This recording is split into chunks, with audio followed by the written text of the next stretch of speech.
भिलाई के वरिष्ठ पत्रकार हैं, न सिर्फ वरिष्ठ पत्रकार हैं बल्कि भिलाई स्टील प्लांट प्रबंधन जो है प्लांट और उससे जमीनों और उनके जितने भी कार्य काज हैं उन पे जो काम काज हैं उन सारी चीज़ों पे गहरी समझ रखते हैं। 3 किताबें इनकी आ चुकी हैं और पत्रकारिता में जब से हम लोग इनको जानते हैं तो हम इनको भिलाई का विकिपीडिया भी कहते हैं। और विकिपीडिया क्यों कहते हैं इसके जवाब आप इस वीडियो में जरूर आपको मिल जाएगा। नमस्कार जाकिर जी। जाकिर हुसैन जी हमारे साथ वरिष्ठ पत्रकार। जिनको नहीं पता है मैं उनके लिए ये जानकारी आपसे लेना चाह रहा हूँ कि लीज आखिर लाई क्यों गई थी।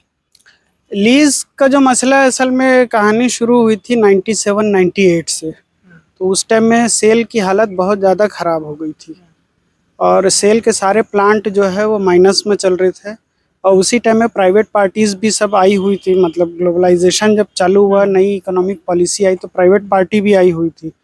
तो सेल के प्लांट का लगभग वो मतलब सीधी लैंग्वेज में बोला जाए तो भट्टा बैठ रहा था। तो उस टाइम में हालत ये हो गई थी कि BIFR एक होता है सेंट्रल गवर्नमेंट का जो सिक यूनिट को की पहचान करके उसको बंद करने की अनुशंसा करता है। तो हालत ये हो गई थी कि सेल जो है वो BIFR में जाने वाला था। तो उस मतलब बंद होने की कगार पे लगभग आ गया था। बंद होने की कगार पे था, मतलब माइनस में जा रहा था।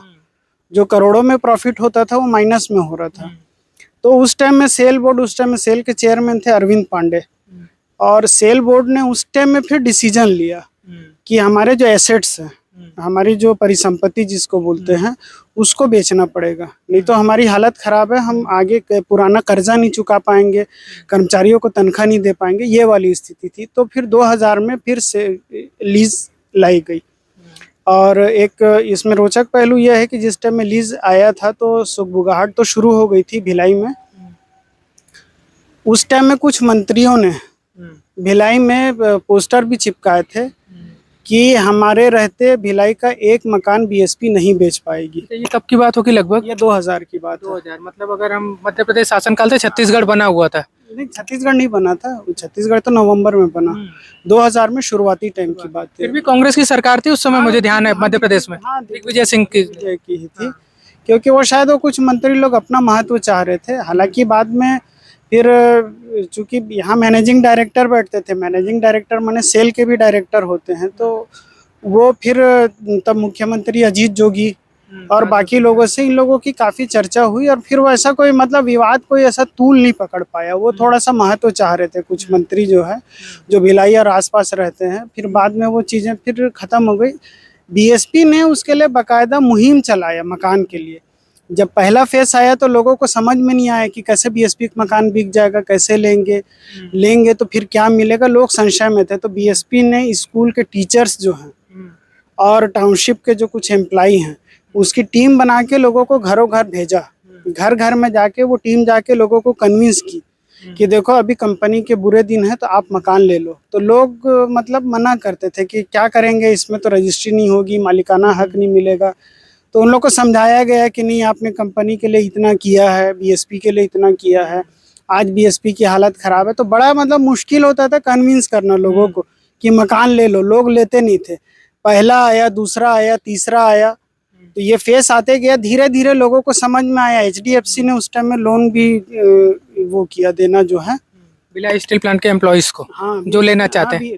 अने उन लोगों ने शर्तें इतनी शिथिल कर दी कि BSP के एम्प्लॉय को भी देंगे, प्लस अगर कोई एम्प्लॉय गुजर चुका है, दिवंगत भी है, तो उसके बच्चे को देंगे। आप क्लेम करो कि हाँ मेरे माँ बाप BSP में थे, जो भी थे, ये उनका कार्ड है तो कागज है, उनको भी मकान देंगे। तो इतना मतलब इतना शर्तों को शिथिल किया गया ताकि लोग मकान को ले।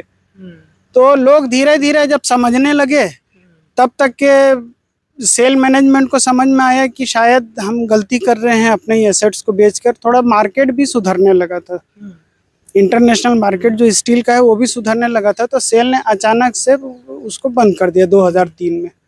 तो तब से लीज के 6वें फेज को लेकर के लोग फिर सड़कों पे उतरने लगे। माने ये लीज का 6वां फेज एक ऐसा मुद्दा है कि जिस पे BSP ऑफिसर एसोसिएशन और सेल के एग्जीक्यूटिव फेडरेशन होती है सेफी, विधानसभा, लोकसभा, ये सारे चुनाव लोग जीत चुके हैं। लीज का ऐसा मुद्दा है। अभी भी तो राजेंद्र परगनिया जी के नेतृत्व में हाउस लीज संघर्ष समिति कितने दिनों से काम कर रही है, लगातार हर संडे बैठक करते हैं। ये अलग एक मुद्दा है। अरविंद पांडे का जिक्र कर रहे थे आप, जब से एक किताब लेकर खड़े हुए हैं, इस किताब का इस पूरे मामले से कोई, मुझे ऐसा पक्का पता है कि कुछ ना कुछ इस पूरे जो अपन वीडियो बना रहे हैं, हम वीडियो बना रहे हैं, उससे इसका संबंध होगा, तभी आपके हाथ में ये किताब क्या है? असल में अरविंद पांडे जो हैं वो आईएएस ऑफिसर थे, हैं मतलब अब तो रिटायर हो चुके हैं। तो अरविंद पांडे एमपी कैडर के आईएएस ऑफिसर रहे हैं और 88-89 में वो सेल ज्वाइन किए थे। और ये जो किताब यहाँ बात करने की वजह यह है कि अभी जस्ट एलिफेंट डांस, हाँ जस्ट अभी अरविंद पांडे जी ने ये किताब उनकी अभी मार्केट में आई है। और आपका क्या इसमें, मैं आपका वो देख रहा था, हाँ, नाम बकायदा लिखा हुआ है आपका। तो ये मेरी तो खुशकिस्मती की, हाँ, जो मैंने अपने हाथ से दी है। मैं जो वीडियो के शुरू में जब जाकिर जी से बात करने से शुरुआत किया था कि ये विकिपीडिया है इस पूरे मामले के, भिलाई की जो भिलाई स्टील प्लांट से जुड़े मामले हैं, तो वो क्यों है इस बात को भी मैं प्रूव कर रहा हूँ इस वीडियो में। तो ये तो पांडे जी ने इसमें सेल का जो टर्न अराउंड हुआ था वो पूरी कहानी सिर्फ पांडे जी ने अकेले नहीं लिखी है।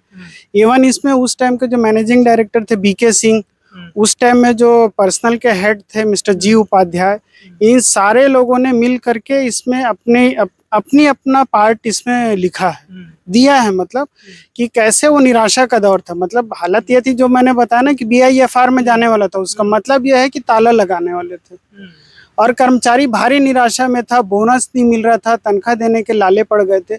तो उस टाइम में अरविंद पांडे और उनकी टीम ने वो कैसे सेल को ये किया, तो उसमें जो लीज वाला जो पार्ट है, मकान बेचने वाला, वो भी इसमें अरविंद पांडे जी ने काफी डिटेल से दिया है कि क्यों लीज देने की नौबत आई थी और क्यों हम लीज दिए।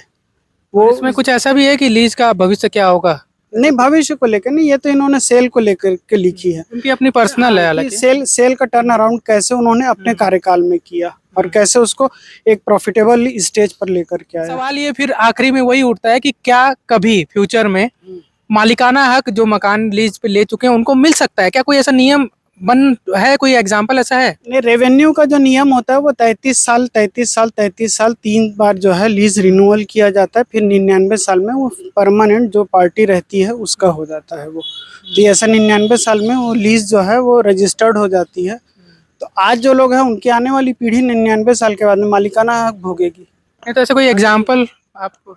नहीं, एग्जाम्पल ऐसे बहुत सारे एग्जाम्पल रहते हैं। जैसे बांग्लादेश की 3 बीघा जमीन थी, उसको भारत सरकार ने 99 साल कंप्लीट होने के बाद में वापस किया बांग्लादेश को, बांग्लादेश का मालिकाना हक हो गया उस पर। तो ऐसे हमारे यहाँ पे भी बहुत सारे रहते हैं, 99 साल कंप्लीट होता है, उसके बाद में अगर उनका लीज रिन्यूअल है बराबर वो शर्तों के हिसाब से 33 साल में किए हैं तो उनको हो जाता है। अच्छा, क्या यही एक कारण है कि इनके लीज में जो चर्चा हो रही थी 30 साल का लिखा हुआ है? हाँ, ताकि वो 33 वाला क्राइटेरिया कभी पूरा ही ना हो पाए? क्या ऐसा भी कोई मामला? वैसे 30 या 33 रहता है। अच्छा, उसमें कुछ कंफ्यूजन किस? वो वैसा रहता है। वो 99 टोटल 99 साल। असल में होता क्या, जैसे बीएसपी की यहाँ पे जो जितनी जो जमीन जो एक्वायर हुई थी उस जमीन पे बहुत सारे सब निर्माण हुए, कंस्ट्रक्शन हुए, तो उनको उस टाइम में जो लीज जो दी गई थी उसको 30 साल में रिन्यूअल किया गया। जैसे बहुत सारे सिनेमा हॉल है, क्लब है, होटल हैं, जो बड़े बड़े कंस्ट्रक्शन है, उन सब की तो 30 साल उनका कंप्लीट हो गया था। बहुत सारों का 30 साल जो है वो 94 में कंप्लीट हुआ, किसी का 2004 में कंप्लीट हुआ, लेकिन अभी तक के उनके लीज रिन्यूअल की प्रक्रिया चल रही है। तो वो लंबी प्रक्रिया चलती है, वो 20 साल 22 साल के बाद में जाके कहीं होती है। चलिए, तो कुल मिलाकर इस पूरे मामले में जो एक चर्चा चल रही है भिलाई में खासकर, पहला तो और एक चीज जो भिलाई के बाहर या छत्तीसगढ़ के बाहर के हमारे व्यूअर हैं, और जब भी हम बीएसपी बार बार कह रहे हैं तो बीएसपी का मतलब भिलाई स्टील प्लांट है, क्योंकि कई बार छत्तीसगढ़ के बाहर बीएसपी को बहुजन समाजवादी पार्टी जो है, बहुजन समाज पार्टी, उसके तौर पर भी मतलब उसकी पहचान हो जाती है। तो बीएसपी जो है वो भिलाई स्टील प्लांट है। इस वीडियो में जब भी बीएसपी नाम लिया गया तो भिलाई स्टील प्लांट से उसका संबंध है। इस वीडियो को लेकर अगर आपके मन में इसमें जितने भी आपको जानकारी दी गई है, कोई सवाल बचा हो या कोई शिकायत हो, कोई ऐसी कोई जानकारी हो जो आपको लग रही हो कि इस पर स्पष्टीकरण नहीं हो पाया हो, या भ्रामक लग रही हो या गलत लग रही हो, तो आप हमें कमेंट बॉक्स में बताएं। हमें मेल भी कर सकते हैं newsbaji.editor@gmail.com पर। इन सब बातों के अलावा अब तक अगर आपने हमारे चैनल को सब्सक्राइब नहीं किया यूट्यूब पर तो सब्सक्राइब कर लीजिए। यूट्यूब के अलावा फेसबुक, इंस्टा, ट्विटर पर भी आप हमें फॉलो कर सकते हैं, NEWSBAJI।